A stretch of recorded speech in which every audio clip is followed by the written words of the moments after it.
Emmanuel est là. Je peux sentir en moi Emmanuel est là, ici, présent avec moi. Oui, Emmanuel est là. Oui, je le sais en moi qu'Emmanuel est là, ici, présent avec moi. Oh, Emmanuel est là. Oh, je peux sentir en moi Emmanuel est là, ici, présent avec moi. C'est vrai, Emmanuel est là. Oh, Emmanuel est là, ici, présent avec moi. Emmanuel est là. Emmanuel, merci d'être là, ici, présent avec nous, de sorte que nous ne puissions pas faire ces instants pour la simple religion de notre cœur qui nous obligerait à faire des choses qui nous font sentir bien. Nous sommes là pour ta présence, nous sommes là à cause de ta présence et nous poursuivons, nous désirons, nous réclamons, nous avons soif. Nous disons merci à cause de cette présence fraîche, authentique qui vient de toi. Merci Saint-Esprit. Merci d'être ici. Merci de conduire nos cœurs. Merci d'accomplir ta volonté, de nous soumettre tous à ton bon plaisir. Au nom de Jésus. Amen.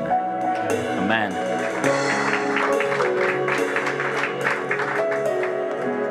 Je voudrais vous prendre quelques instants pour apprendre à nous tous comment un peu mieux prier. Bon, mieux prier, que dis-je? Comment prier davantage en ce qui concerne la croissance? Comment on le fait? D'habitude, je dis merci aux chantres. Merci beaucoup. Merci pour votre service et votre ministère. Je suis content de porter mon premier pourleau de fil à Cité des Adorateurs.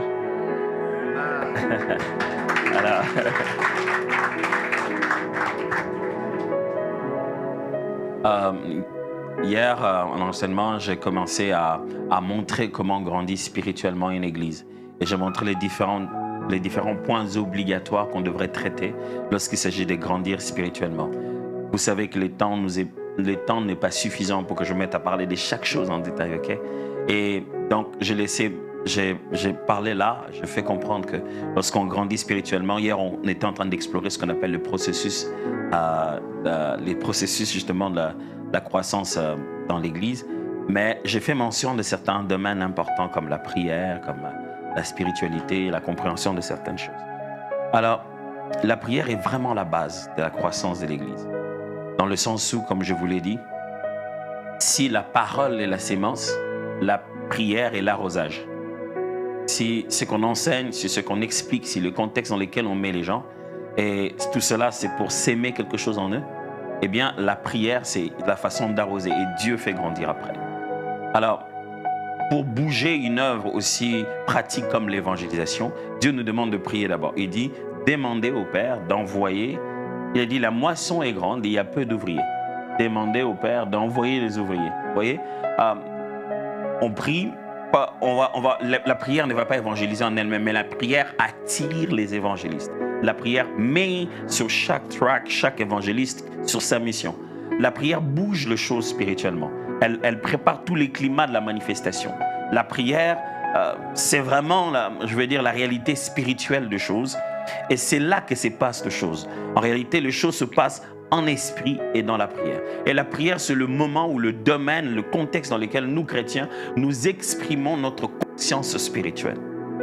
Qu'est-ce que je vais dire par là? Autant vous savez que vous vivez physiquement, le matin, vous réveillez, vous bougez. Si vous êtes comme moi, vous baillez un peu, le poids de la fatigue. Vous essayez de boire beaucoup d'eau le matin et puis vous essayez de commencer votre journée. Vous êtes conscient que vous vivez. Vous posez les actes de conscience de votre vie. Mais pour la prière, pour la vie spirituelle, Nous sommes conscients que nous sommes nés de nouveau, nés d'esprit, nous le sommes. Mais le moment où nous exprimons cette conscience spirituelle, c'est le moment de la prière. Mais vous devez regarder la prière non pas comme dans l'idée d'un temps ou d'un espace. Vous ne devez pas regarder ça en termes de minutes, en termes d'heures, en termes de combien de temps je fais dans la prière, est-ce que j'ai trouvé les moments de la prière. Mais j'aimerais vous apprendre aujourd'hui à considérer que la prière est d'abord une chose qui est une conscience de la prière. Je ne suis vraiment pas là pour enseigner, je suis juste en train de vous préparer pour qu'on reprenne la prière. La prière, c'est une conscience. Qu'est-ce que j'essaie d'expliquer? J'essaie d'expliquer ceci. Quand vous vous réveillez le matin, vous marchez, vous allez à gauche, à droite, vous faites ce que vous devez faire. À un moment donné, vous dites, ah tiens, j'ai besoin de mon téléphone, je dois regarder mon ticket de Thalys que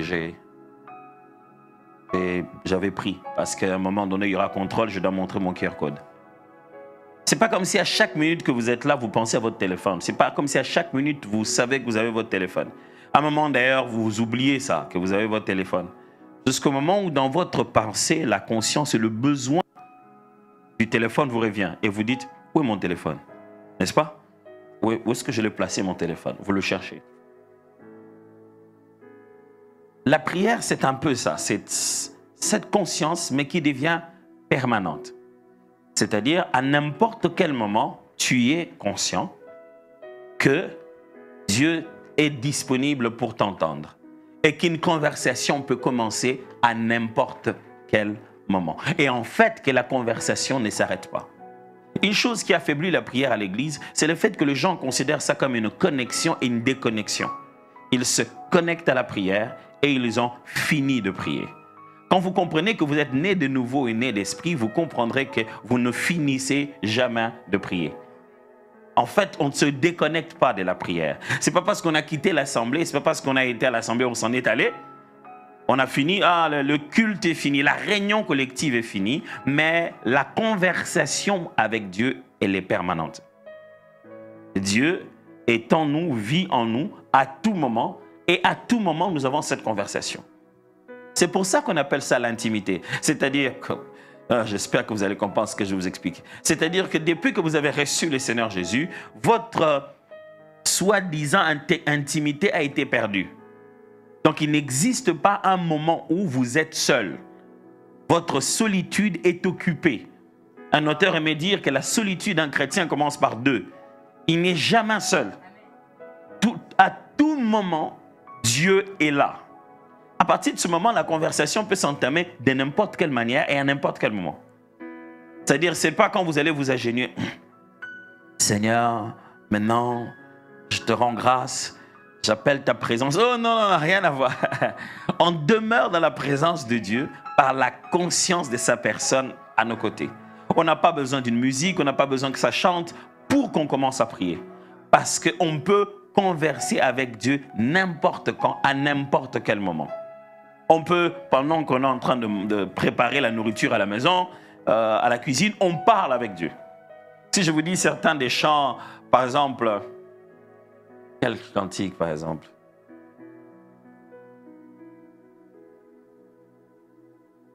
Le cantique mon nez n'est pas tu es plus grand, Seigneur Jésus, je t'aime, je me donne tout à l'heure. Je me souviens que j'ai composé la partie mon aîné, ça c'était vraiment en prière, d'ailleurs on était en train de chanter un autre chant. Jusqu'au bout du moment, à force de chanter un chant, ça en donne un autre. Je crois que vous connaissez déjà l'expérience. Et c'est là que j'ai eu le petit refrain de mon aîné aux hommes mon aîné. Mais je devais commencer, je devais faire des couplets, je ne savais pas, je n'avais même pas besoin de finir un chant. Je n'ai pas cette mentalité. Je considère qu'un chant, c'est comme Dieu vous le donne, ainsi de suite. Et on devait être avec les Gaëls au Gabon. On était allé pour servir et le matin, je me réveille. Je dis non, j'aime bien la plage là, de ce côté-là, je vais quand même courir. Courir tout le temps en salle, c'est pas toujours intéressant, je me courir dehors. Donc je me mets en tenue de sport, j'avais vu dans quelle distance nous étions et je devais commencer à courir. Et quand je courais, je parlais avec Dieu. Et donc je courais et je priais. Je faisais mes conversations avec conscience que je ne me parle pas à moi-même. Je parle et Dieu m'entend. Et donc je priais. Et pendant que je priais sur ma route, je sens mon épuisement. Vous savez, à un moment donné, le corps te dit seulement que papa, calme-toi. Hein? C'est-à-dire, t'emballes pas trop. Et là, je passe en mode marche. Je marche et je continue à prier et je parle. Et après encore quelques mètres, je redémarre ma course. J'arrive jusqu'à la plage, je reste, je prie, je regarde. Et pendant que j'étais là, j'observais la plage, je regardais les montagnes, je regardais là où j'étais, je pouvais voir de loin combien c'était beau. J'ai dit, waouh, Seigneur, tu es tellement merveilleux, tu es très bien. Tu es tellement merveilleux. Je me souviens, j'étais pas loin d'un rond-point, d'un virage qui devait m'amener vers la plage. J'attendais que les véhicules passent et je devais traverser. Dès que j'ai traversé, j'ai pris conscience, je ne sais pas vous expliquer comment, j'ai pris conscience que Dieu était beaucoup plus grand que je l'imaginais. Et j'ai démarré ma course directement avec la phrase: Seigneur Jésus, je t'aime, je me donne tout à... Directement. Et les gars de mes yeux tombent directement. Amène-moi aux choses simples qui me montrent ta grandeur. Je le regardais en courant. Les cieux et la terre suffisent pour décrire toute ta splendeur. Ouvre mes yeux que je vois et ton armée qui m'entoure. Je cesse de croire à la date des illusions que j'affronte la nuit, le jour. À ce moment-là aussi, bon, vous savez, ce ministère, c'est toujours rempli de combats à gauche et à droite. Je me battais avec mes propres problèmes. J'avais conscience que j'ai passé par mes propres combats. Mais à force de rester dans la chambre, je ne savais pas que dehors, il y avait un Dieu beaucoup plus grand que mes combats individuels. Et le fait d'être sorti pour courir, je me suis rendu compte que celui qui est en moi, est beaucoup plus puissant même que celui qui me faisait de l'oppression. Quand j'étais dehors, je me rendais compte que tout ce qui m'entourait était fait par les dieux qui habitaient mon cœur. Et non, Dieu, tu es beaucoup plus grand que ce que je pensais. Je ne suis pas vraiment... Il ne s'agit pas d'atomes en train de se battre avec ses adversaires. S'ils doivent se battre, qu'ils se battent avec celui qui a créé le ciel et la terre. S'ils doivent se battre, qu'ils se battent avec le créateur de l'univers. Ce que j'ai vu là, c'est tellement puissamment fait et ça ne peut pas être une affaire de moi seulement. Parmi les meilleurs moments où Dieu vous parlerait, ce n'est pas toujours parce que vous aurez religieusement fait une mise en place pour la prière. Non, mais parce que vous aurez été seulement conscient de sa présence. C'est très important. Parce que très souvent, quand vous passez par le processus de la croissance, les sujets, la pression qui vient avec l'urgence ou avec l'importance du sujet peut vous faire perdre votre sensibilité prophétique. C'est clair? Non? Je vais clarifier ça. C'est-à-dire, des fois, vous êtes en train de prier parce que vous avez tellement besoin. Oh Seigneur, mes fiançailles, ça dure, Père, qu'est-ce qu'il en est? Père, je prie pour l'Église, Dieu touche les cœurs de gens. Tu pries, l'importance du sujet, tu es sous pression, Père. Nous sommes vers la fin du mois. Il faut que, Seigneur, donne-nous les moyens de pouvoir payer notre loyer. Oh Dieu, même tu pries. Quand tu dis mot loyer, il y a une longue liste. Vous savez, on appelle ça l'association des idées. Donc, quand vous dites un mot, il y a une longue liste d'autres choses qui vous reviennent en tête. Oh Seigneur, je t'en prie pour le loyer. Oh Dieu, on est vers la fin du mois. Seigneur, cette maison, du coup, quand tu dis maison, tu te souviens que, ah oui, justement, la plomberie, je devais ranger la plomberie. Est-ce que j'ai appelé le plombier? Ah, est-ce que j'ai appelé le plombier? Ah non, ça c'est ma soeur qui a le numéro. Ah tiens, en parlant de ma soeur, hier elle m'avait dit qu'elle ne se sentait pas bien. Mais tu pries, hein? En même temps, tu parles, mais la tête, l'idée est partie.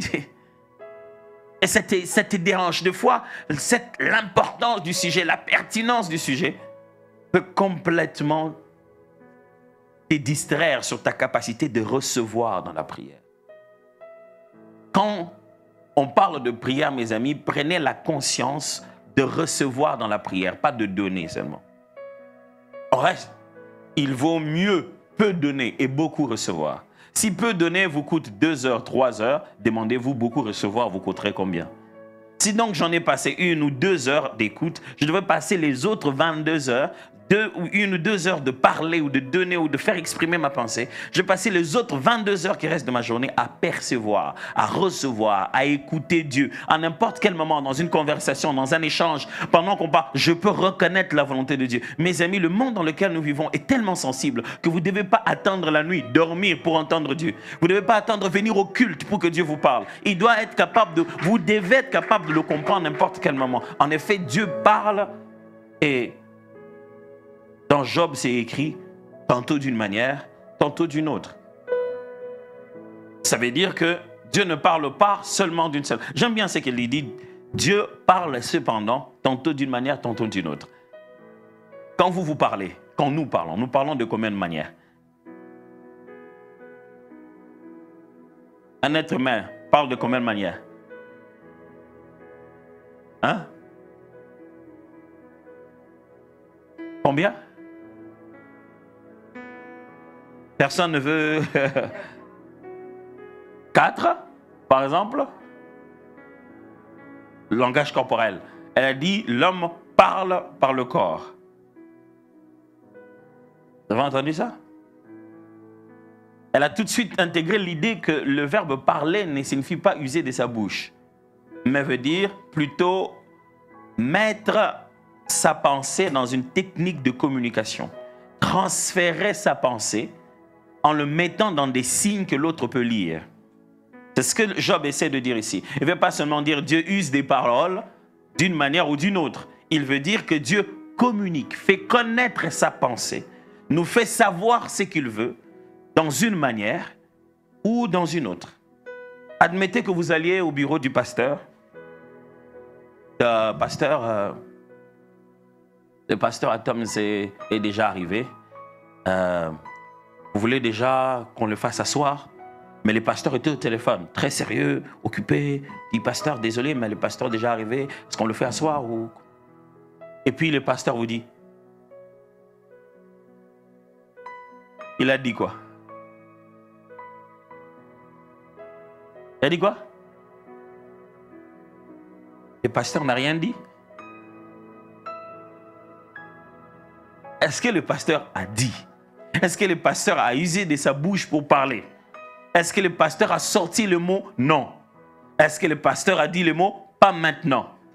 Vous savez, même s'il ne parlait pas anglais et qu'on lui posait cette question en anglais et qu'il l'avait dit, ça voulait dire aussi non pas maintenant en anglais. Même s'il ne parlait pas mandarin et qu'il aurait fait à la personne, ça aurait dit aussi pas maintenant. Pas maintenant, non, pas maintenant, ça aurait dit la même chose en mandarin. En fait, le signe, le langage parle toutes les langues. OK? Le langage parle toutes les langues. Et lorsque vous êtes en train de prier pour la croissance de l'Église, vous devez vous approfondir dans le langage de Dieu. Parce que tout ne viendra pas par un don de prophétie ou par une vision. Vous devez être capable de vous dire, ici, Dieu nous dit de faire ceci. Est-ce que Dieu a dit non? Mais il a fait le signe qui dit, faites ceci. Dieu fait le signe qui dit, quittez maintenant. Dieu fait le signe qui dit, engagez maintenant les gens. Dieu fait le signe qui dit, alliez-vous maintenant à d'autres personnes. Dieu fait le signe qui dit, installez de nouveaux pasteurs. Il fait des signes qui nous permettent de reconnaître que, oh... Là, Dieu veut que je fasse ceci, je fasse cela. Imaginez-vous que la volonté de Dieu pour nous, c'est au quotidien, à chaque minute, qu'il veut qu'on connaisse ce qu'il y a dans son cœur. Et que c'est lui qui connaît la route, qui sait où il nous amène. L'écouter de façon permanente est notre plus grande bénédiction, n'est-ce pas? L'écouter à n'importe quel moment, rester sensible. Je ne sais pas pourquoi, mais depuis un moment, dans nos églises, les gens ont fait croire que écouter Dieu, c'est tellement difficile. Ah, écouter Dieu, toi tu écoutes Dieu. Moi, vraiment moi, je ne sais pas comment écouter Dieu. Dieu, c'est très difficile.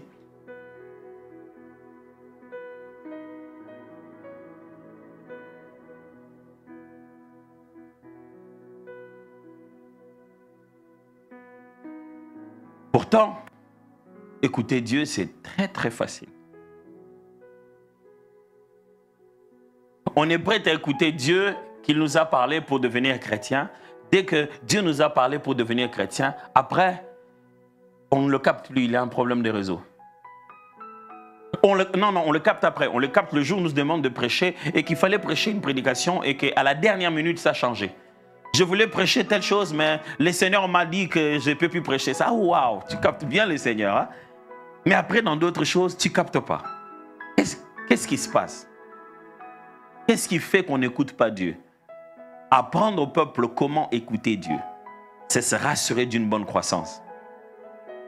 C'est les fondamentaux de la croissance spirituelle, la capacité de reconnaître la volonté de Dieu. Si chacun sait reconnaître la volonté de Dieu, vous avez un peuple qui grandit. Un jour, Moïse était si épuisé, Jéthro lui a dit, papa, tu vas te tuer. À faire tout ça là, juste d'avoir mal. Tu vas t'effondrer. Il dit, ok, qu'est-ce que je dois faire? Écoute, nomme d'autres personnes, des anciens. Écoute, eux, ils vont juger le peuple. Et quand ils ont des problèmes plus difficiles que ça, ils vont venir chez toi. Tu fais des leaders et tu deviens le leader des leaders. Mais malgré ça, ce n'était pas évident. Un jour, Moïse va voir Dieu et dit, Seigneur, j'aime les conversations de Dieu et Moïse. Ce sont des conversations très, très intenses. Quand tu lis ça, tu te dis, waouh, Moïse, est-ce qu'il priait le même Dieu que nous? Mais ils étaient si amis. À la fois, il avait révérence et respect de la personne de Dieu, mais à la fois, il était effronté, il était audacieux quand il parlait avec Dieu. Parce que vraiment, quand il parlait à un ami, quoi. Et il dit, Seigneur, lisez la Bible, il dit, suis-je leur mère pour avoir leur fardeau dans le cœur comme ça? S'il avait parlé notre langue, ça n'allait pas sonner bien du tout. Il veut dire, suis-je leur maman? On dit, pourquoi je sens comme si, je les porte comme si j'avais un fardeau, comme si j'étais enceinte?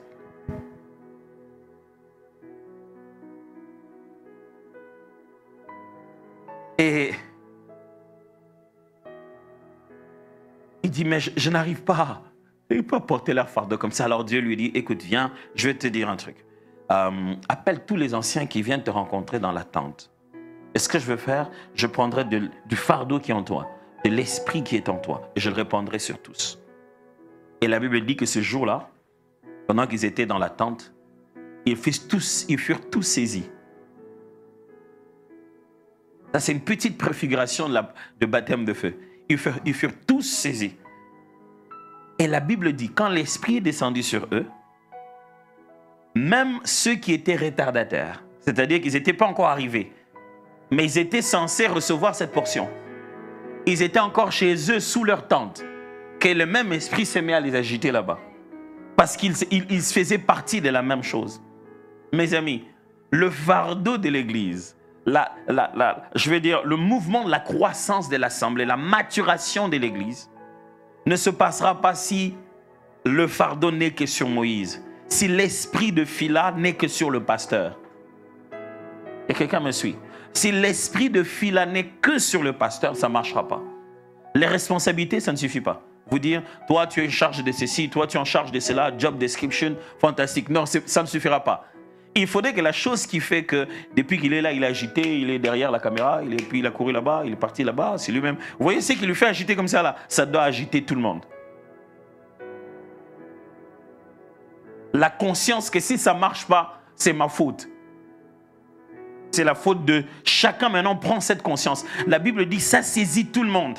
Tout le monde commençait à être animé par le même fardeau qu'il y avait dans le cœur de Moïse. C'est à partir de ces niveaux-là que tout change. Il en est de même dans votre foyer. Ne pas vous dire, non, si on est comme ça, c'est mon mari. Tout cela, c'est mon mari. Si ça ne marche pas, c'est la faute de ton mari, c'est que tu n'es pas encore animé. Et l'esprit qui est censé animer cette relation. Du but que Dieu a donné à ce foyer.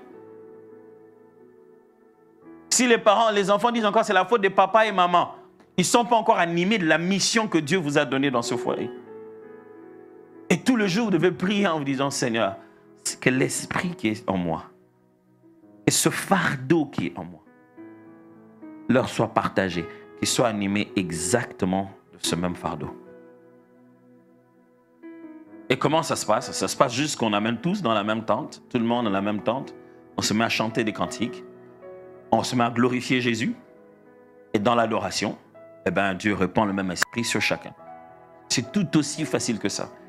Parce que c'est seulement dans l'adoration que nos cœurs se rencontrent Parce que nous allons tous les prosterner devant le Seigneur. Personne ne veut tirer le drap de son côté. C'est l'un des moments où on est juste nous-mêmes. Et pendant ce moment-là, le même fardeau est partagé sur tous. Alors, si vous n'amenez pas l'adoration chez vous, vous ne saurez pas partager le fardeau. Si vous n'amenez pas l'adoration dans le culte, vous ne saurez pas partager le fardeau. Je ne parle pas de la musique, je ne parle pas de chanter, je parle de courber les cœurs. Parce qu'au bout d'un moment, surtout à l'église, les serviteurs n'adorent plus. Pendant qu'on adore, ils servent. Alors, si vous devez servir le jour du culte de tout le monde, ayez votre jour pour adorer. Parce qu'au bout d'un moment, dans le culte, les serviteurs font l'adoration. Ils ne deviennent pas eux-mêmes une adoration. Donc, ils sont debout, qui au protocole, qui à la musique, ils viennent faire adorer au lieu d'adorer. Ce qui signifie qu'à eux, il faut faire leur propre temps d'assignation. Avant le culte, bien avant que toutes ces choses se fassent, ils aient leur propre temps d'adoration. Chez nous, on a instauré un système où un vendredi avant, la semaine qui doit suivre, chaque fois, un vendredi avant, tous les serviteurs de l'église se rencontrent. Tous ceux qui doivent servir le dimanche, donc c'est-à-dire aujourd'hui. Aujourd'hui, c'est quand? C'est mercredi, hein? Disons dans 2 jours. Ce vendredi, il y aura la nuit de prière de tous les serviteurs de dimanche d'après.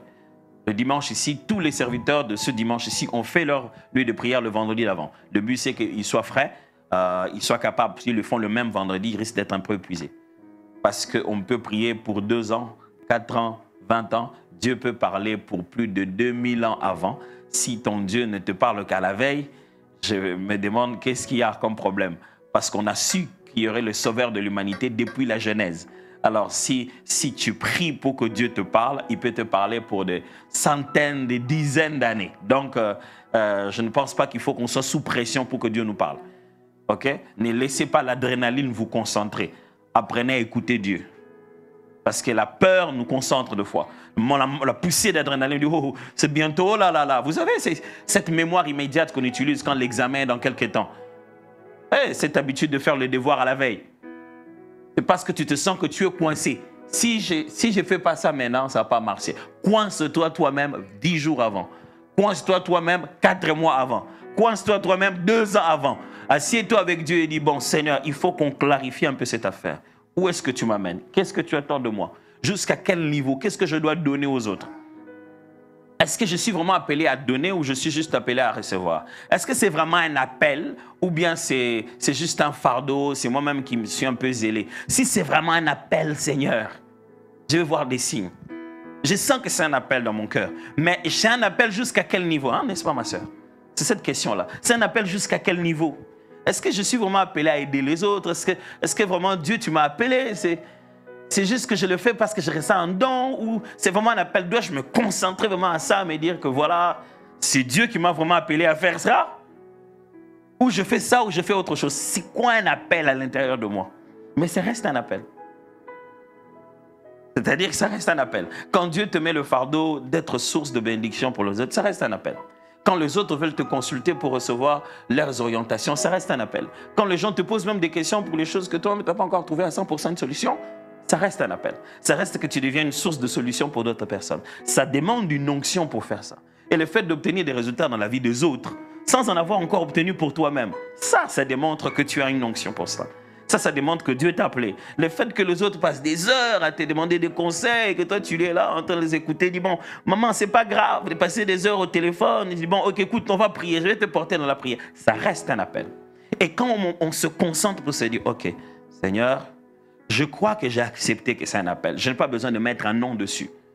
Je veux juste commencer à fonctionner en sachant que chaque fois que ça vient devant ma table, ce genre de choses, tu m'envoies dans ma mission. Et ça reste un appel. Ça va? Claire. Est-ce qu'on peut prier ensemble? Alors voici la prière. Nous allons tous dire à Dieu, Seigneur, non, j'aimerais que vous puissiez rester assis, s'il vous plaît. Nous allons juste dire à Dieu, Seigneur, je veux devenir conscient de la prière. Conscient de la prière. Une autre conscience de la prière. On peut y aller? Prions ensemble. Juste calmement.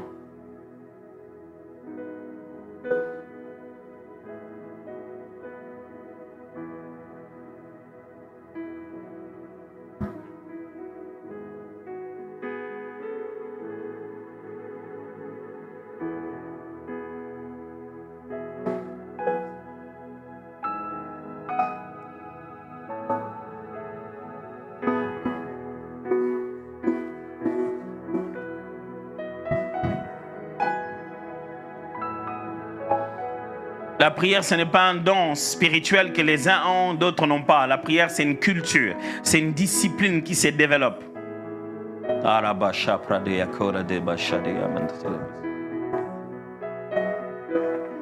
Dis à Dieu, je veux être revêtu de l'esprit qui conduit l'œuvre, qui conduit le couple.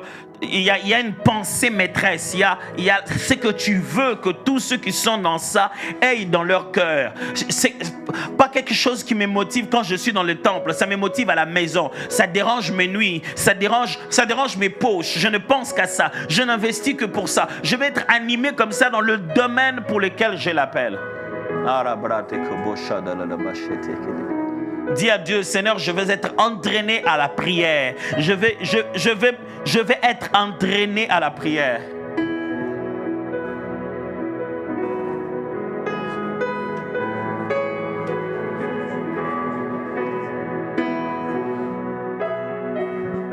Je ne vais pas penser de temps en temps à mes enfants. Et quand je pense à mes enfants, c'est juste pour dire qu'est-ce que je dois leur acheter. Je veux être animé de la destinée de mes enfants. Où je prie pour eux parce que je suis animé de la même pensée que Dieu a en leur faveur. Où je consacre un temps dans la semaine où ce n'est que pour porter le fardeau de leur destinée. Ils sont encore petits, 3, 4, 5, 10, 11 ans. Mais il faut prier pour eux maintenant. C'est maintenant qu'il faut être animé de ce fardeau, comme si on ne prie pas maintenant, quelque chose risque d'arriver.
Juste que vous puissiez lever la main là où vous êtes, votre main droite, j'aimerais prier pour vous.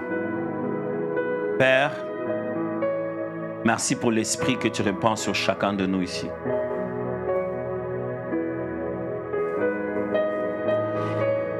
Depuis que je suis ici sur le podium, je prie, il y a un prénom qui me revient chaque fois, mais chaque fois que je promène mon regard, j'ai un sentiment d'absence. C'est comme si, je ne sais pas si cette personne est vraiment là ce matin, peut-être que je me trompe.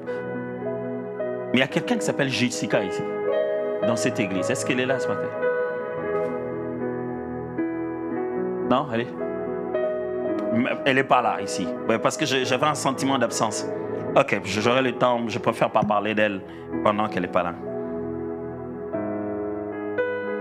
Saint-Esprit, merci pour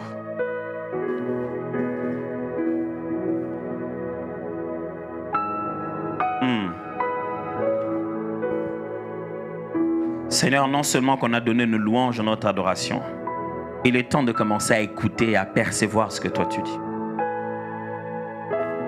J'aimerais que puis la cité d'exaucement puisse commencer à être, puis la cité des adorateurs puisse commencer à être à l'écoute. Quand ils arrivent, ils sont à l'écoute parce que Dieu est en train de parler. Et je sais que tu parles à tout un chacun d'ici. Ma prière est que chaque fois que ton serviteur libère de ce fardeau, de cet esprit qui l'anime pour faire fonctionner cette œuvre, que chacun devienne un vase qui reçoit, qui perçoit, qui entend.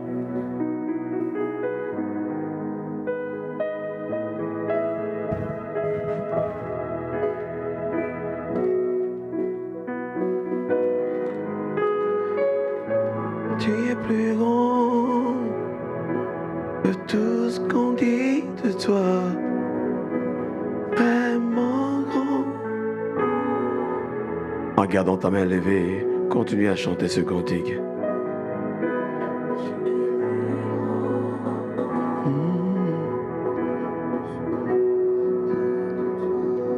tu es plus grand. Vraiment, vraiment.